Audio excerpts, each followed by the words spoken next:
পল্লবী, তাহলে শঙ্কর আর ম্যানেজার তোমাকে শেষ পর্যন্ত মেরেই দিল। আমায় ফিরিয়ে আনার জন্য এই নাটকটা করতে তোমার লজ্জা করলো না? আমার পেটে 9 মাসের বাচ্চা আছে জেনেও তুমি আমায় এতটা দৌড় করালে। বারবার তোমায় ফিরিয়ে দিতে দিতে একবার আমারও মনে হয়েছিল হয়তো সত্যি তুমি আমায় ভালোবাসো। আমার সাথে তুমি আমায় ভাবতে বাধ্য করেছিলে। তোমায় আবার ভালোবেসে ফেলেছিলাম।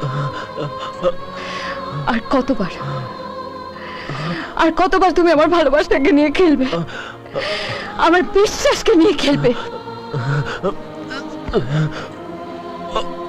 আজ তুমি যা করলে এর কোনো ক্ষমা নেই। সারা জীবনের জন্য তোমার উপর আমার ভালোবাসা মুছে গেল।